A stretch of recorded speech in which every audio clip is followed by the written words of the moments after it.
Ici, c'est le texte biblique. Ici, c'est l'histoire qui est jouée. Ici, ce sera la chanson qui sera chantée.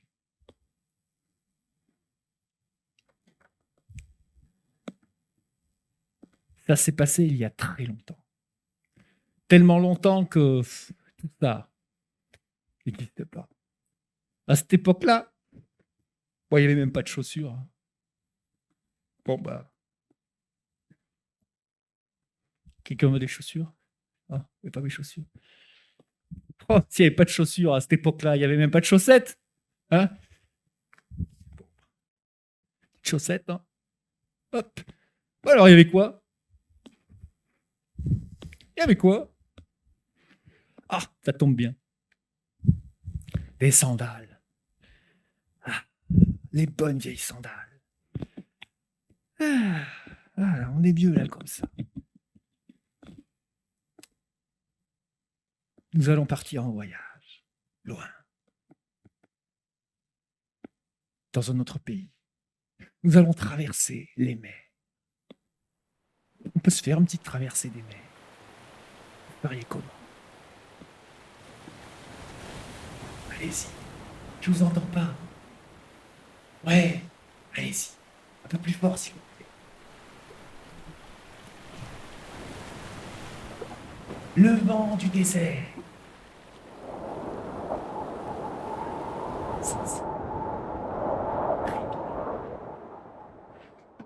Nous arrivons du côté de Jérusalem. Il y a très très très longtemps. Il y a 2000 ans.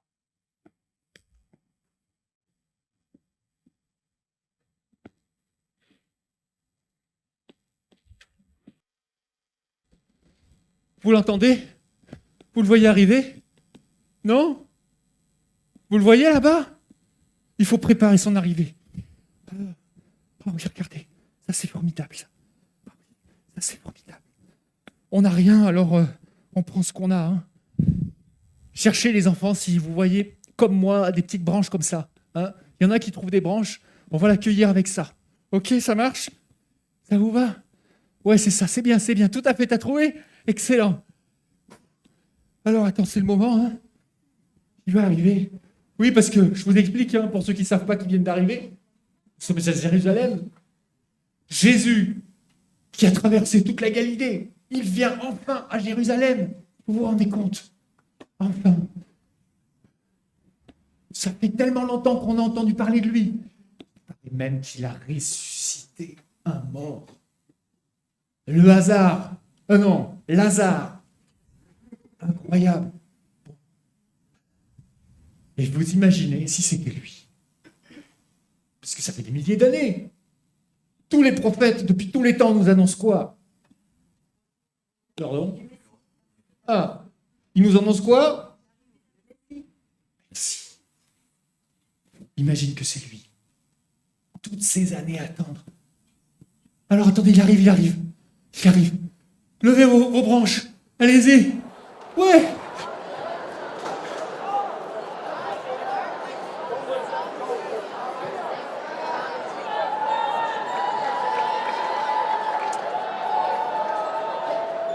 Il est sur un tout petit âne. Vous l'avez vu? L'âne avec ses tout petites oreilles. Oh, c'est trop mignon.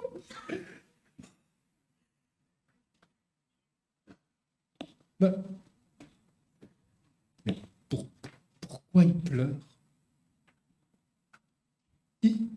Il pleure?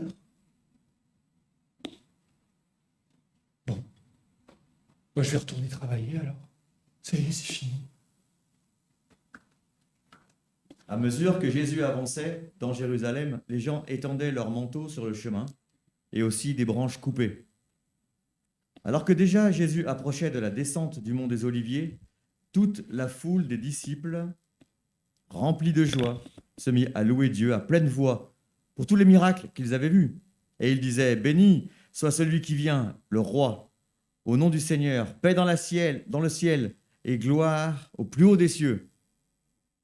Quelques pharisiens, des chefs religieux, qui se trouvaient dans la foule dirent à Jésus, « Maître, fais donc taire tes disciples. » Mais il prit la parole en disant, « Je vous le dis, si eux se taisent, alors les pierres crieront. » Lorsque Jésus fut près de Jérusalem, regardant la ville, il pleura sur elle. Alors, on va aller au travail. Hein. Ah, c'est qu'il va y avoir du monde aujourd'hui. Il va y avoir un sacré monde. Hein. J'ai oublié de me présenter. Je suis... Alors, je suis Danaël. Danaël le marchand. Alors, c'est parti. Oh, je me suis placé à un meilleur endroit qu'à l'époque. Hein. À Noël, je m'étais placé à Bethléem. Mais ça n'a pas très bien marché. Mais là, à Jérusalem, juste au cœur du temple, je vends mes objets. Tu connais ça ? C'est un chauffard. Ça, c'est typique de notre pays. Tu veux écouter le mien ? Ouais, bon.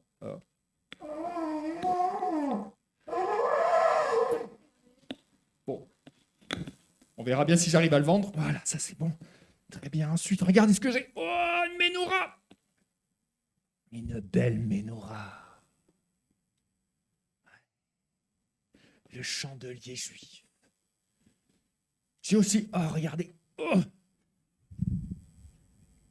Ouais, c'est un temple grandeur miniature. Voilà. Ensuite... Oh. Ah ouais, regarde-moi ça. Je l'ai chopé à celle qui a mis de l'eau dans ce vase. Quand elle a rencontré Jésus, je l'ai retrouvé. Oh là là, celui-là, il est d'époque. Voilà.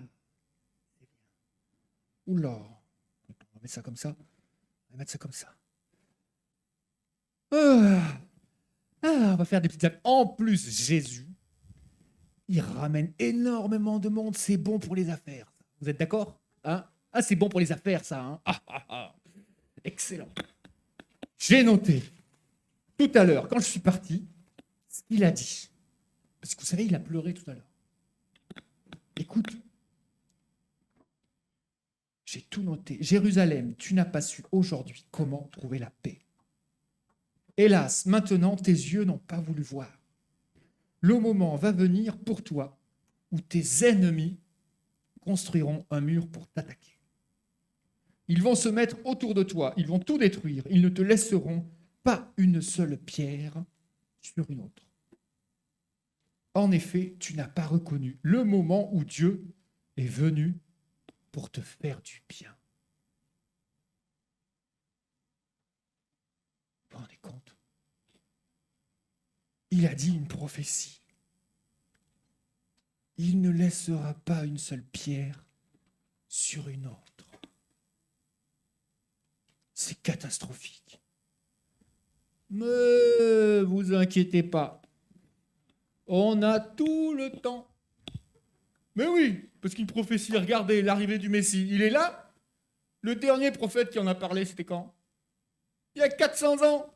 Alors je peux vous dire que le temps que ça arrive, il y a de l'eau qui va couler sous les ponts. Et puis regardez-moi ce temple. Il va pas tomber le temple quand même, pierre par pierre, faut pas exagérer. C'est presque... Vous entendez hein, la foule qui crie ? Alors la foule qui crie et qui est en colère. Non, elle est en colère la foule. Ah, voilà, c'est ça. Mais qu'est-ce qu'il fait ? Mais Jésus, pourquoi il fait ça ? Mais il nous chasse du temple, nous les vendeurs. Mais c'est grâce à nous que Jérusalem Mais qu'est-ce qu'il fait ? Mais non, pas ça. Non, fais pas ça. Mais non, mais j'avais plein d'affaires à faire, moi.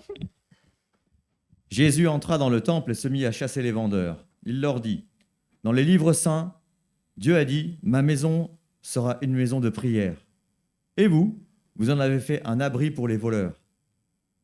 Tous les jours, Jésus enseigne dans le temple. les chefs des prêtres, les maîtres de la loi et aussi les notables du peuple cherchèrent donc à le faire mourir. Mais ils ne savaient pas comment s'y prendre. En effet, tout le peuple écoutait Jésus avec beaucoup, beaucoup d'attention. Oh, quelle terrible soirée. Je comprends pas.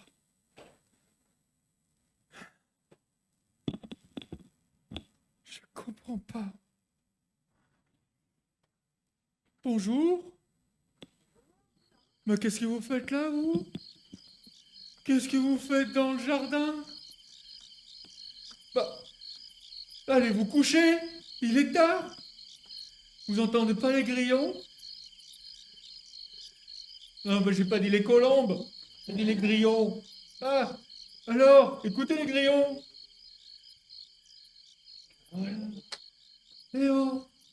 Non. Eh oh. Allez au lit. Ah, vous voulez que je vous raconte? Je me présente. Je suis un de ses disciples. C'est terrible ce qui nous est arrivé. Terrible. On était tous ensemble avec Jésus. On fêtait Pâques ensemble, dans une maison. On a commencé à fêter Pâques et Jésus a dit quelque chose d'incroyable qui nous a tous mis à plat. On était pourtant si bien. Et en plus, ce soir, ils sont arrivés. Les soldats, avec les chefs religieux. Ils l'ont pris. Ils l'ont emmené. On s'est tous enfuis. Moi, je me suis caché derrière cet arbre.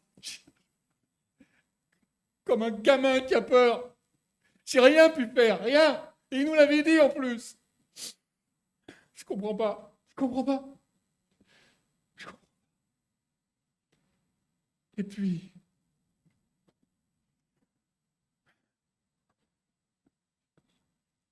il nous avait pourtant prévenus.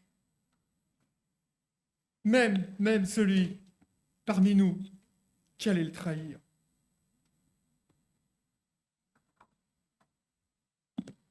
C'est le soir de la Pâque juive. Jésus s'était installé pour le repas avec les 12 apôtres. Pendant leur repas, Jésus dit, je vous l'affirme, c'est la vérité, l'un de vous me trahira. Les disciples deviennent tous tristes et se mettent à lui demander l'un après l'autre, Seigneur, est-ce moi? Jésus leur répondit, celui qui a mis la main avec moi dans le même plat, c'est lui qui va me livrer. Et le Fils de l'homme va mourir comme les livres saints l'ont annoncé. Mais quel malheur pour celui qui livrera le Fils de l'homme. Pour celui-là, ce serait une meilleure chose de ne pas être né.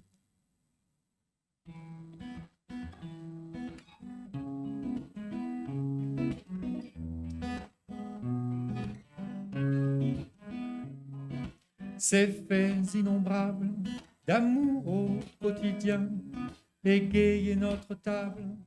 Nous nous sentions si bien, la coupe était si pleine, le pain tout juste craquant. Mais cette phrase mortelle nous glace à tous le sang. L'un de vous me trahira, l'un de vous me trahira.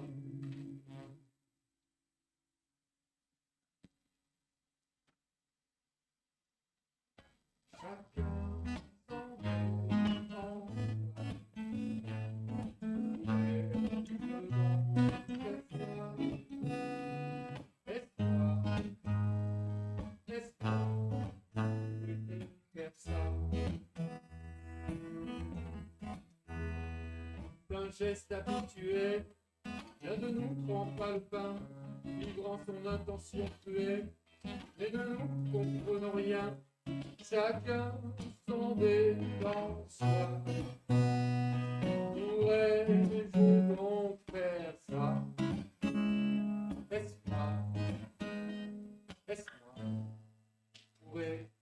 ça?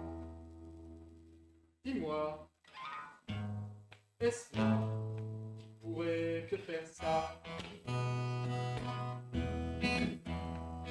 Au jardin de cette année, le soir s'est pétrifié, l'atmosphère frisée du poids de notre obscurité.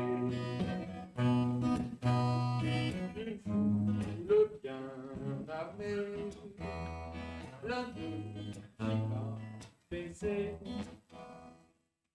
Judas, laisse-toi.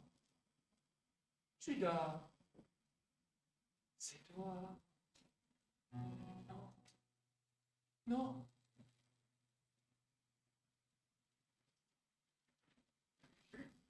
C'était ce soir, mais il est bien tard. Je suis seul dans mon brouillard. C'était ce soir, mais il est bien tard. Mais où donc est parti l'espoir?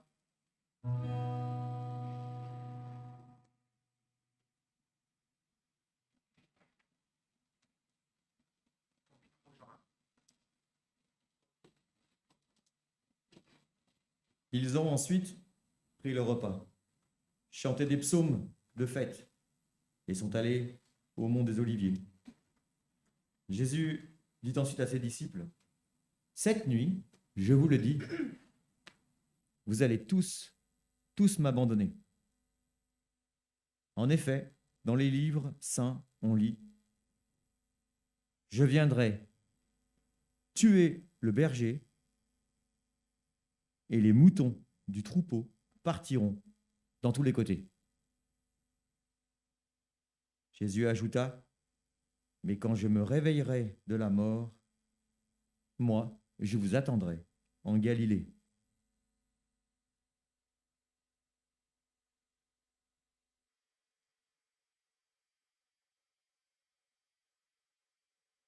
C'est pas possible. Je les attends depuis un moment, de pied ferme. Ils m'ont donné rendez-vous ici. Oh là là, je vais faire l'affaire du siècle. Écoutez, c'est tout simple. Jésus nous a chassés du temple. Mais j'ai récupéré une pierre du temple, pour la vendre à prix cher. Ah, les voilà, regardez, messieurs. Eh oui, mais pourquoi vous faites ce regard-là, hein? Quoi, vous n'allez pas vous lamenter, ce n'est qu'une pierre du mur du temple. Hein? Quoi? Eh oui, c'est pour vous. Écoutez, de toute façon, le temple, il va être détruit. Hein? Bah oui, il l'a dit dans la prophétie. Non. Quoi? Quoi? Blasphémateur. Non, qu'est-ce qu'il y a, mais quoi, mais quoi? Qu'est-ce qui se passe, mais qu'est-ce que, quoi? Qu'est-ce que vous me faites? Mais,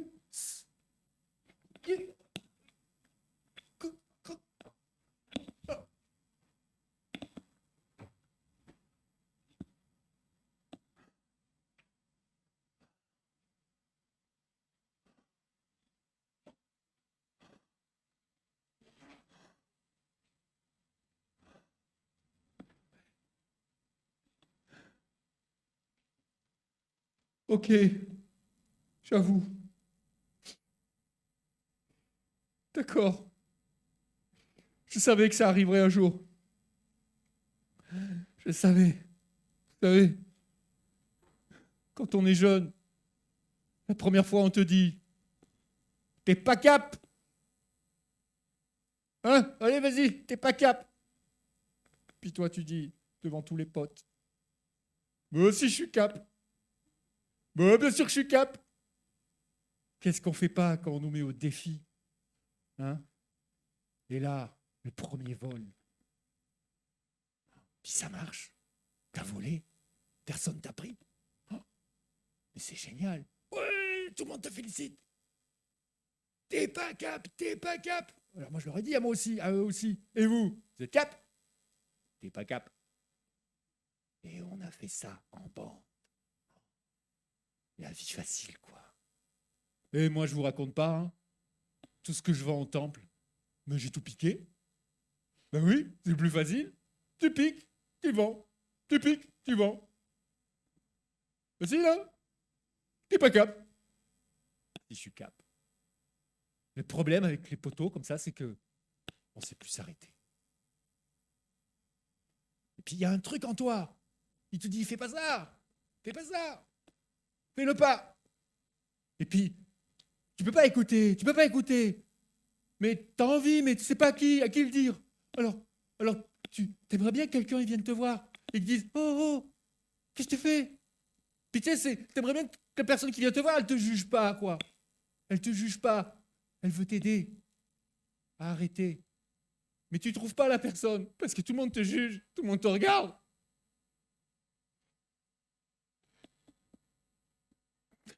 Pourquoi tu me regardes comme ça? Mais c'est quoi ce regard? Mais qu'est-ce que tu fais là, toi? Mais t'es pas censé être là. C'est pas ton destin. C'est pas ton chemin. On t'a fait un joli chemin, là. Qu'est-ce qu'il fait là? Avec ce regard d'amour. Moi, je mérite tout. Ça. Mais toi, tu mérites pas ça?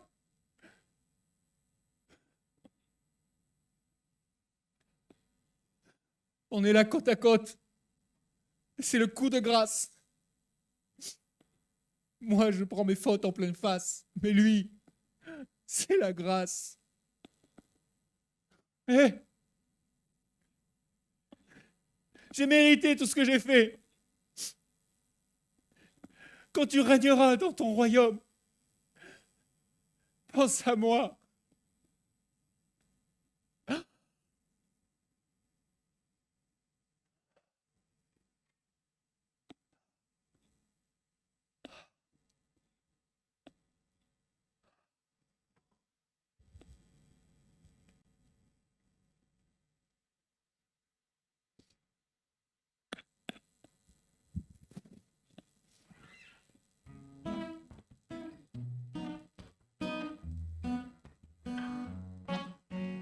T'es pas cap, t'es pas cap. Trois mots qui ont poussé mon ego. T'es pas cap de franchir le cap. Épater les poteaux et faire le beau. Et passe-toi et fais le pas. Vas-y mon gars, on compte sur toi. Mais au fond de toi, il y a une autre voix qui dit fais le pas, ça le vaut pas. Balance ton moi. Qui ne s'est jamais retrouvé face à son ego, à trop faire le beau, à vouloir trop haut, faire demi-tour ou encore demi-tour. Le cercle devient vicieux, une sortie sans retour. T'es pas cap, trois mots qui ont poussé mon ego. T'es pas cap de franchir le cap. Épater les poteaux et faire le beau. Et passe-toi et fais le pas. Vas-y mon gars, on compte sur toi. Mais au fond de toi, il y a une autre voix qui dit fais le pas et me voilà. Quand même sur une croix. Mais juste à mes côtés, un homme juste est cloué. Mais que fait-il ici? Pourquoi me regarde-t-il ainsi? Moi je mérite tout ça. Et toi, qu'est-ce que tu fais là? Souviens-toi de moi quand tu régneras. Et moi qui pensais que tout était fini, il m'a dit, toi aussi, tu seras au paradis.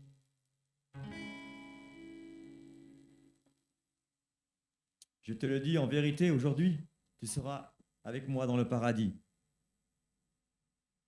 Il est presque midi et le soleil s'arrête de briller. Dans tout le pays, il fait nuit jusqu'à 3 heures de l'après-midi.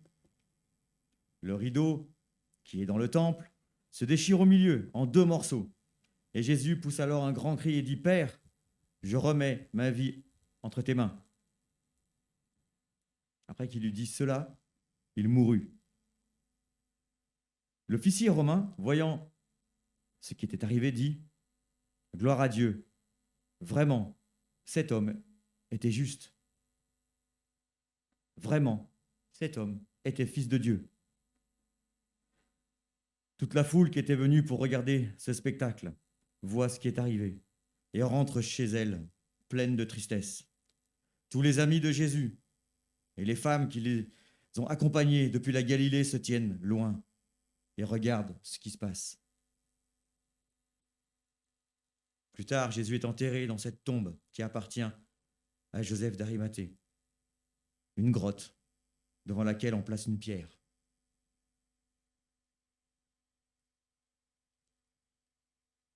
Et une journée complète passe, sans rien, ainsi qu'une nuit. Mais le dimanche matin, très tôt, Marie part vers la tombe. Marie de Magdala part vers la tombe. Il fait encore nuit. Il y a une grosse pierre à l'entrée, elle le sait. Mais Marie voit qu'elle a été enlevée. Alors elle part en courant et va trouver Simon-Pierre et un autre disciple que Jésus aimait. Et leur dit, on a enlevé le Seigneur de la tombe et nous ne savons pas où ils l'ont mis. Pierre et l'autre disciple partent. Ils vont vers cette tombe, ils courent tous les deux, très vite. L'un court plus vite que l'autre et arrive avant. Il se penche et voit les bandes de tissu posées par terre, mais n'entre pas. Simon-Pierre, qui arrive en second, entre alors dans la tombe. Il regarde les bandes de tissu posées et le linge est enroulé à un autre endroit. Alors le premier disciple entre lui aussi enfin. Il voit et il croit. En effet, jusque-là, les disciples n'avaient pas compris ce que les Écritures annonçaient, que Jésus devait se relever de la mort. Les deux disciples retournèrent chez eux. Deux autres disciples, ce même jour, se rendaient à un village appelé Emmaüs. Ils parlent ensemble de tout ce qui peut bien arriver maintenant que Jésus n'est plus là et de tout ce qui pourrait arriver. Pendant qu'ils parlent, Jésus se joint à eux, s'approche, marche avec eux. Et les disciples le voient, mais ils ne le reconnaissent pas. Jésus leur demande alors, « Vous discutiez de quoi en marchant avant que j'arrive ?» Alors les disciples s'arrêtent, tristes. L'un d'eux, nommé Cléopas, lui répond, « Mais tous les habitants de Jérusalem savent ce qui s'est passé ces jours-ci. Toi, tu ne sais donc rien ?» Il leur dit, « Quoi donc ?» Et ils répondirent, « Mais ce qui est arrivé à Jésus de Nazareth, ce grand prophète, sa parole était puissante, il faisait des choses extraordinaires.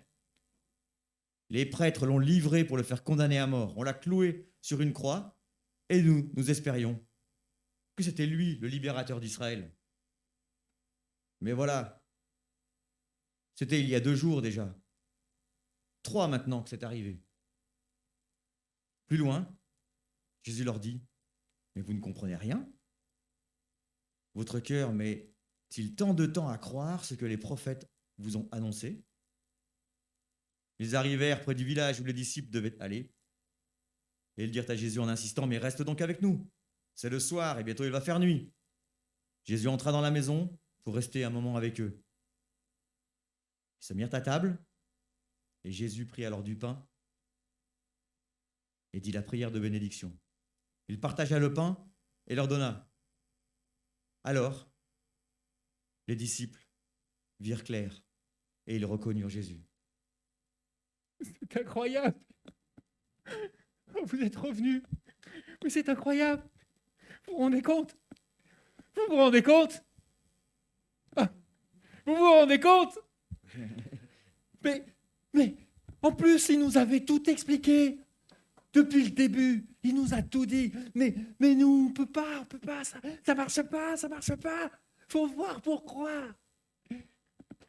Oh, j'espère que vous allez croire. Sans voir. Mais nous, on a vu.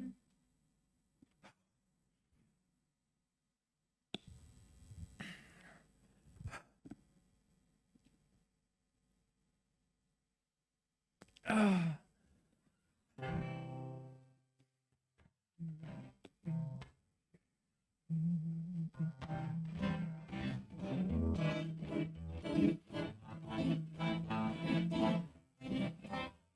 Vous n'allez pas me croire, ce que l'on vient de voir, que l'on vient de vivre. Non, je ne suis pas ivre. Écoutez les amis, êtes-vous bien assis? Vous ne devinerez jamais ce qui est arrivé. Juste aujourd'hui, c'était ce matin même, un peu avant midi, à 2 heures Jérusalem. Je n'ose pas vous le dire, promettez de ne pas rire. Ce qui a bouleversé le cours de la journée. On discutait avec un étranger un peu paumé. On lui a raconté les événements de ces derniers temps. Puis il a mangé à nos côtés. C'est alors qu'il a prié et que tout s'est éclairé. Il était assis là, juste à côté de moi. Il était assis là, juste à côté de moi. Mon Dieu, quel jour merveilleux. Ce qu'il disait n'était pas un conte de fées. Mon Dieu, quel jour merveilleux. Ce qu'il disait n'était pas un conte de fées. Mon Dieu, quel jour merveilleux. Il nous avait prédit sa mort et son retour à la vie. Mais jusque-là, nous n'avions rien compris. Mon Dieu, quel jour merveilleux. Ce qu'il disait n'était pas un conte de fées. Mon Dieu, quel jour merveilleux. Il nous avait promis son retour à la vie. Nous le crions haut et fort. Il est le chemin, la vérité, la vie. Il est le chemin, la vérité, la vie. Il est le chemin, la vérité, la vie. Il est le chemin, la vérité, la vie. Amen.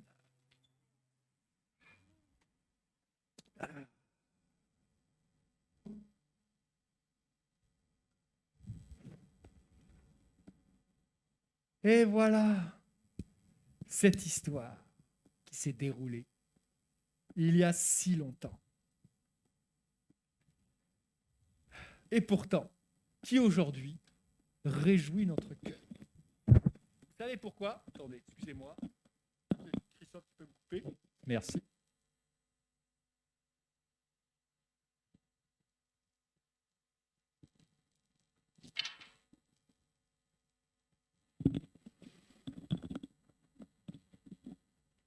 On ne se base pas sur cette histoire uniquement pour vivre notre espérance.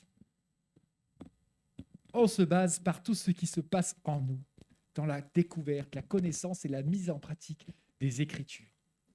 Et tout ce qui se passe en nous, par Dieu qui est présent en nous, par le Saint-Esprit, grâce à Jésus. Et j'avais envie de partager aussi aux plus jeunes, un petit peu t'expliquer qu'est-ce qui s'est passé, pourquoi il est mort en fait, parce que on n'a pas trop expliqué pourquoi. Et pour vous raconter ça, eh bien, je vais vous raconter une dernière petite histoire qui fait un peu référence à la chanson sur laquelle Élodie a dansé tout à l'heure. C'est l'histoire de la boîte. Dans cette boîte, imagine que tu y mets tout ce que tu n'aimes pas chez toi, toutes tes erreurs, toutes tes fautes, mais surtout, tu les caches. Tu les caches dans ta boîte. Le jour où tu as cassé quelque chose et tu as peur, alors tu ne le dis pas. C'est pas moi. Tu mets ton caillou dans la boîte. Le jour où tu dis « Oh, mais quel caractère de cochon je suis !» mais tu n'arrives pas à changer, tu mets ton caillou dans la boîte. Le jour où tu sens que tu as fait du mal à un copain, à une copine, et que tu as envie de lui dire pardon, mais tu n'arrives pas, tu mets ton caillou dans la boîte. Tout notre caractère qu'on n'aime pas, on met le caillou dans la boîte. Et cette boîte, elle est cachée. Tu as envie de l'enterrer. Personne ne doit la voir. Eh bien, Jésus, c'est là où il veut aller. Il veut aller à l'intérieur de ta boîte. Mais non, je ne veux pas. C'est ma boîte secrète, ma boîte interdite. Je ne veux pas. Mais pourquoi Jésus veut y aller? C'est une question très importante. Jésus veut aller dans ta boîte, pas pour te juger, mais pour enlever tous les cailloux. Et toi, tu dis non. Mais voilà ce qu'il veut faire.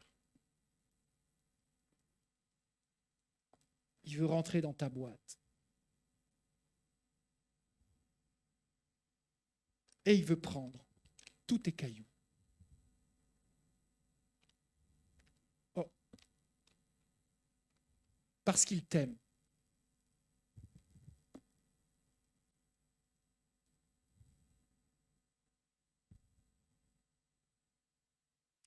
C'est ça, la mort du Christ. Prendre tous nos cailloux qu'on a cachés, tout ce qu'on n'aime pas chez nous. C'est ça qu'il a fait. Mais qui c'est qui a la clé de la boîte? C'est toi qui l'as. C'est toi qui décides.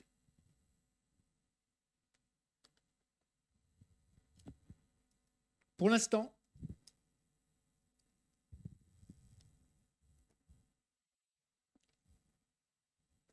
c'est toi qui as la clé.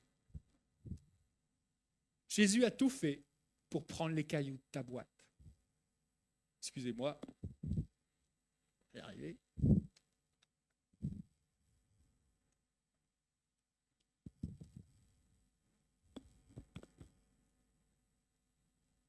Et la clé, c'est toi qui l'as. C'est à toi de décider. Si tu lui donnes pour qu'il puisse rentrer dedans, ce qu'il a fait au tombeau, tout nettoyer et te libérer, ce qu'il a fait en ressuscitant. Bonne réflexion et très joyeuse Pâques. Merci.